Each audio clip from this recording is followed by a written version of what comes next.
لێدوانی بەرپرسانی باڵای ئێران و تورکیا لەبارەی دۆسەی دەسوەردانی سەربازی و سیاسی لە ناوخاکی عێراق خەریکە لە بابەتێکی میدیاییەوە دەبێتە پرسێکی جددی و ناکۆکی نێوان ئەنقەرە و تاران. دوایەوەی ئیرەج مەسجدی باڵوێزی ئێران لە عێراق لە چاوپێکەوتنێکی تەلەڤیزیۆنیدا ڕایگەیاندبوو دەسوەردانی سەربازی تورکیا لە عێراق ڕەت دەکەینەوە و پێویستە هێزەکانی تورکیا نەبن باڕەشە و پێشێلی خاکی عێراق نەکەن. ئەو لێدوانە کاردانەوە و ناڕزایەتی حکوومەتی تورکیایی لێ دەکەوێتەوە. لەو چاوپێکەوتنەیدا ئیرەج مەسجدی ئەوەشی وتبوو تورکیا چ پەیوەندێکی بە شەنگالەوە هەیە وەک ئاماژەیەک بۆ جەختکردنەوەی تورکیا لە دەرکردنی گەریلاکانی پارتی کرێکارانی کوردستان لە ناوچەکەدا. لە بەشێکی قسەکانیدا باڵوێزی ئێران لە بەغدا جەختی لەوە کردبووەوە کە ئەوە پرسێکی ناوخۆی عێراق و عێراقیەکان خۆیان دەبێت ئەمە چارەسەر بکەن. تورکیا هیچ پەیوەندێکی نییە کە هەڕەشە بکات یان بڕیار لەسەر ئەم بابەتە دەربکات. لە یەکەم کاردانەوەیدا لای خۆیەوە فاتح یەڵدز باڵوێزی تورکیا لە عێراق ڕایگەیاند ئیرەج مەسجدی باڵوێزی ئێران لە عێراق دوایین کەسە لە بابەتی ڕێزگرتن لە سنوورەکانی عێراق وانە بە تورکیا بدات.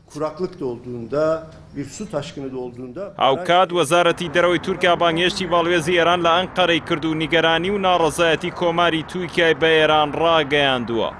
بەپێی ئاژانسی فەرمی تورکیا باڵوێزی ئێران لە ئەنقەرە بەهۆی لێدوانەکانی باڵوێزی ئێران لە بەغدا کە باسی لەوە کردبوو تورکیا سەروەری عێراقی پێشێل کردووە بانگهێشتی وەزارەتی دەرەوەی تورکیا کراوە. لێدوانی باڵوێزی ئێران و تورکیا لە دژی یەکتر ناڕەزایەتی سەرۆکایەتیەکانی عێراقیشی لێکەوتەوە.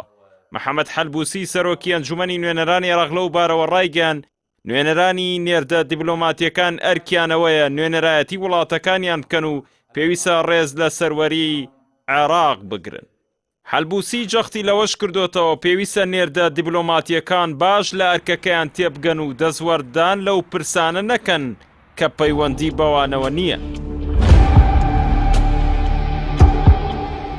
چاودێرانی سیاسی لەبارەی ئەم ناکۆکیە نوێی تورکیا و ئێرانەوە دەڵێن ڕاستە عێراق لە ڕووی نێودەوڵەتیەوە خاوەنی خاک و دەوڵەتێکی سربەخۆیە بەڵام لە ئەرزی واقعدا ئەوەندەی وڵاتانی زلێزی وەکو ئەمریکا وڵاتانی دراوسەی وەکو ئێران و تورکیا خاوەنددارێتی عێراق دەکەن هێندە ئەو وڵاتە خاوەنی دەسەڵات و سەروەری خۆی نییە.